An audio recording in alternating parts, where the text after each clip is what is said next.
Hi everyone, my name is Alini Lima. Today I'm going to be talking about this amazing person that I got partnered up with, which is Stella Case. Originally, I was supposed to be in class, but I couldn't make it because I was sick, so I'm here talking to you guys. Originally, I thought about asking in the beginning of my speech if anyone out there pays university all on their own with no support from family members or any type of aid. And I would guess that the majority of you guys don't pay for university all on your own. And this is what really caught my eye when I was speaking to Stella and trying to get to know her better.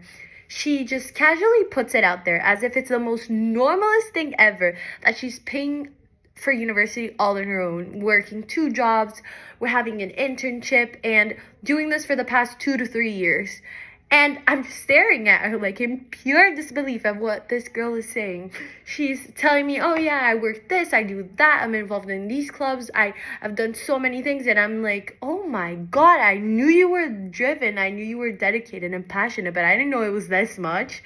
And she was telling me, oh, I grew up in Burlington, Vermont. I moved out through New Hampshire, but eventually settled down in a small town called Elliott.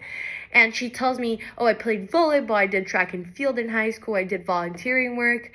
But then I noticed that the real fun, and I don't mean this part is not fun, but I mean the real fun starts outside of this whole thing. She starts talking about how she was raised to be very outdoorsy. So she used to go hiking, campgrounding by the beach, sleeping in tents. Her dad used to take her dig up rocks for 8 hours straight, which is insane to me. But nowadays, she's not so much into outdoorsy stuff. You might find her like roasting a marshmallow by a fire, but not climbing a mountain, which is valid. I understand. That sounds like the best of both worlds, to be honest. And one interesting story that Stella told me is how she was going kayaking with her dad one time, and it was supposed to be fun, and they were kayaking, but suddenly, out of nowhere, the kayak flips, and she's left in the middle of the sea, not knowing how to swim, and she's desperate. She's desperate for air. And she told me it was kind of a traumatic experience for her because she just didn't know what to do. And for a few time after that, she was just scared of nature in general. Even just a small thunderstorm would scare her. But what I learned from Stella is that she doesn't let fear define her. So she didn't let fear win at all. She tried to overcome it day by day until she did. And I think something that we can learn from this story is that you can't always control what happens to you, but you can control how you react. And that's exactly what Stella did. And I think this is not only what she does to this situation in specific, it's what she does to every obstacle she faces.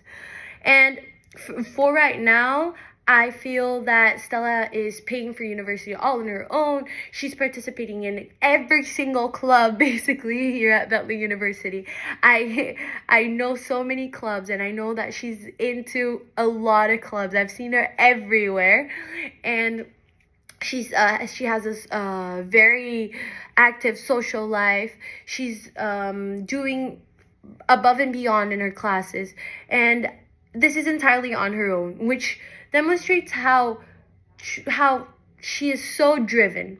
And this is what leads me to a very important question when I was trying to get to know her, which is, I asked her, how would your friends define you? And she said, I think they would define me as driven, because they're often questioning how I do the things I do. And I'm like, yeah, that's exactly what I'm thinking. How do you manage to do everything?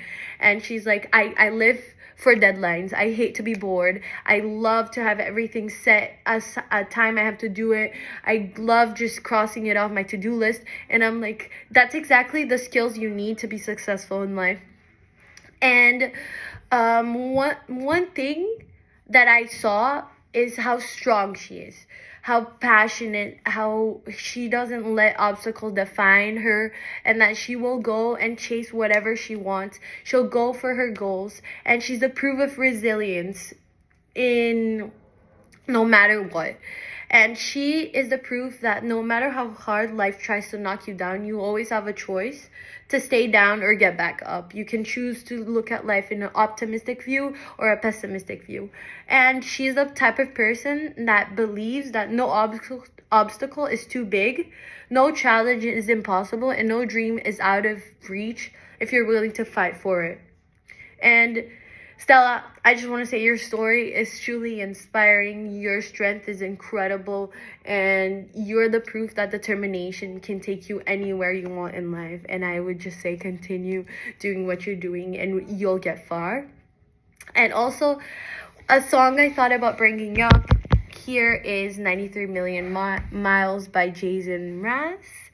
I think that this song really defines this whole story of Stella because it talks about no matter how far away you are from home, you can always come back home to your parents, because she was telling me how much she has a bond with her dad, a bond with her mom, and no matter how far she is, she can always come back home.